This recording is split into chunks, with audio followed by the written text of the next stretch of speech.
Sesaat lagi kita simak bersama Takjim Tausiah Jelang Maghrib, persembahan Gemilang Setting Cilegon dan Sam Radio 96,9 FM Cilegon.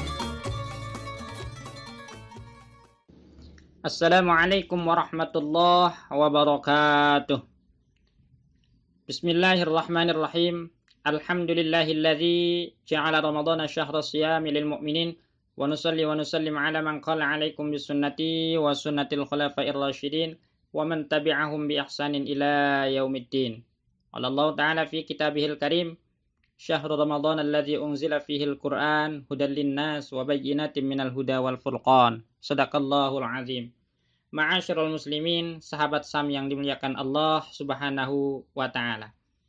Puji syukur kehadirat Allah kami panjatkan, Allah yang telah memberikan berjuta nikmat kepada kita semuanya, nikmat iman, Islam, sehat walafiat, sehingga kita dapat bersilaturahmi pada sore hari yang berbahagia ini dalam rangka menyimak tausiah jelang maghrib. Mudah-mudahan ini bermanfaat buat kita semuanya, amin. Kemarin saya pernah sampaikan tentang masalah pengertian puasa, syarat dan rukunnya. Maka pada kesempatan kali ini saya ingin sampaikan bahwa syarat puasa Islam, akal, balik, kemudian qudrah ala shaum, mampu bagi orang yang melaksanakannya. Karena puasa disebut dengan ibadah qalbiyah badaniyah. Dorongan hati, niat yang kuat karena Allah, kemudian fisiknya juga harus sehat, karena kalau kita fisiknya tidak sehat, maka kita tidak diwajibkan untuk melaksanakan puasa. Orang sakit tidak wajib berpuasa.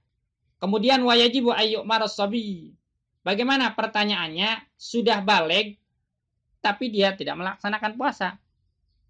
Ya, otomatis dosa besar. Bagaimana yang belum balik melaksanakan puasa? Syarat puasa tadi telah dikatakan adalah balik. Bagaimana kalau anak kecil berpuasa, apakah dia dapat pahala? Mendapatkan pahala buat orang tuanya. Dan orang tuanya wajib ayyuk marasabiya bihi idza balagha amru sab'a sinin. Orang tua wajib memerintahkan anaknya untuk berpuasa apabila anaknya sudah berumur 7 tahun. Sudah berumur 7 tahun wajib diperintahkan untuk melaksanakan puasa. Wa yudraba ala tarkihi idza balagha umruhu 10 sinin. Dipukul apabila sudah umur 8 tahun, wajib orang tua memukul apabila dia tidak mau puasa.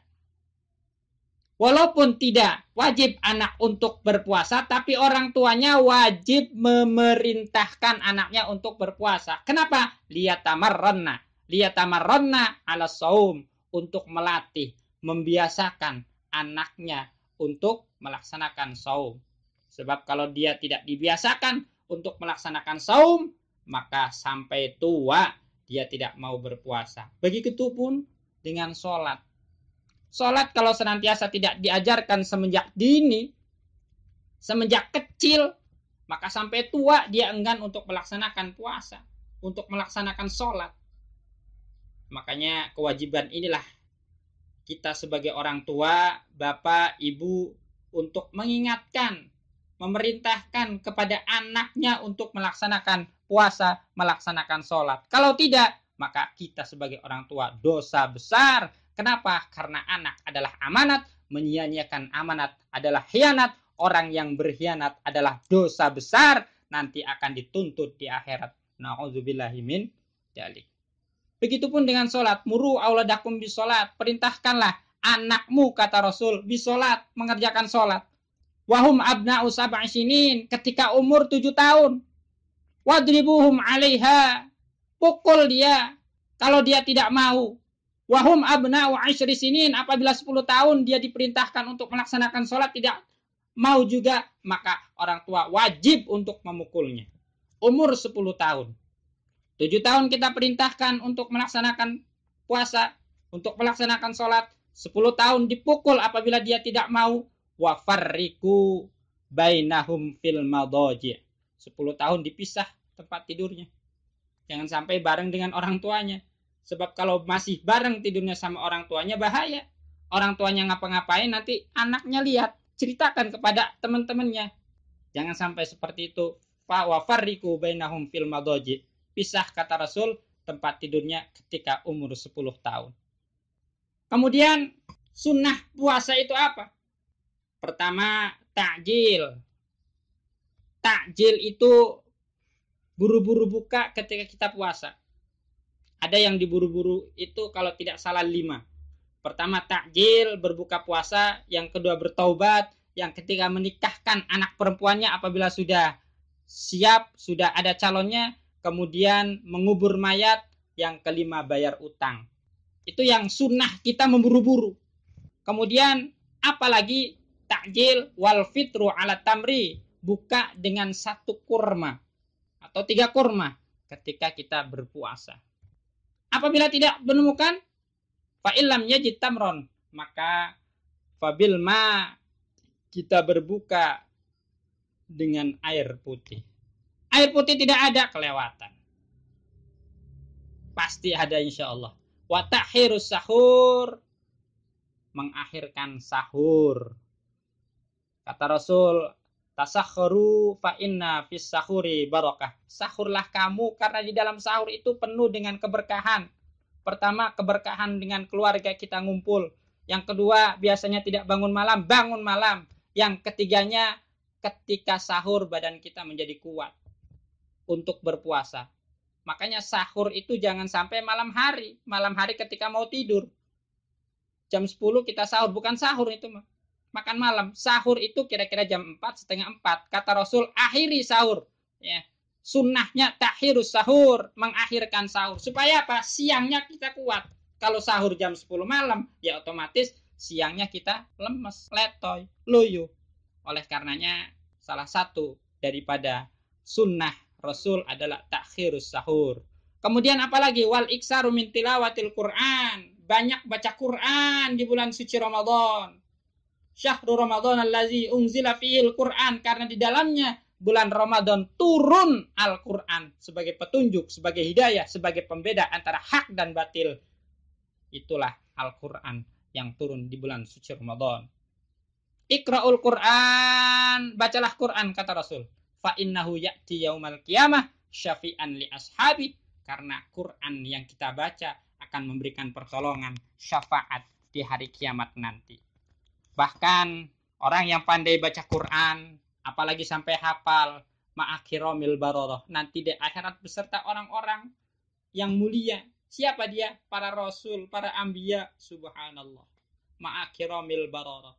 Oleh karenanya jangan sampai kita tinggalkan di bulan suci Ramadan ini. Yuk kita perbanyak baca Quran, minimal 1 kali kita tamat, targetkan buat diri kita. Kemudian apalagi? Sunnah berpuasa, tarkul kalam al-fahish, meninggalkan omongan yang keji, yang tidak ada gunanya, seperti pembohong, wal ghibah, namimah. Ada yang membatalkan puasa, ada yang membatalkan pahala puasa. Beda. Yang membatalkan puasa jelas, makan, minum, muntah dengan sengaja, wati, ikhrajul mani dengan sengaja, usulu ghaniyun minal jaub, memasukkan suatu ke dalam manfaat maftuhin, ke dalam manfaat lobang tubuh kita yang terbuka. Tapi kalau pahala puasa, yang membatalkan pahala puasa diantaranya adalah bohong, diantara adalah sumpah palsu, ghibah, namimah, rofas, kata-kata yang membangkitkan syahwat atau porno. Kemudian banyak lagi, menyakiti orang lain, berbuat maksiat dan lain sebagainya. Itu yang membatalkan puasa. Oleh karenanya, meninggalkan itu semua, karena itu perbuatan dosa. Kemudian apalagi? Wal iksaru minas sedekah, perbanyak sedekah. Makanya saya pernah sampaikan bahwa puasa ini target makan kita harus lebih dari biasanya. Untuk apa? Buat untuk diri kita, bukan untuk foya-foya, tapi untuk kita sedekahkan kepada orang-orang yang tidak mampu. Kata Rasul, man fatara shaiman, siapa yang memberikan buka puasa kepada orang yang puasa, falahu ka ajri, maka dia sama pahalanya seperti orang yang berpuasa. Man fatara shaiman kana lahu misla ajri ghaira annahu la yanqusu min ajri shaim, tidak ada kurang sama sekali berarti sama pahalanya seperti orang yang berpuasa, tidak dikurangi sedikit pun. Syai'an, sama sekali. Hadis riwayat At-Tirmidzi. Oleh karenanya, marilah kita sama-sama sempurnakan amal ibadah kita dengan memperbanyak amal, sunnah-sunnah kita bangkitkan, supaya puasa kita bukan sekedar sah, tapi juga mendapatkan keutamaan diterima di sisi Allah Subhanahu wa Ta'ala. Demikian kurang lebihnya, mohon maaf. Waqad jurjali yad isafi bur'un wala bur'ali majarrah lisan. Bila pedang lukai tubuh masih ada harapan sembuh, tapi kata-kata lisan lukai hati kemana hendak obat dicari. Billahi taufiq wal hidayah. Assalamualaikum warahmatullahi wabarakatuh.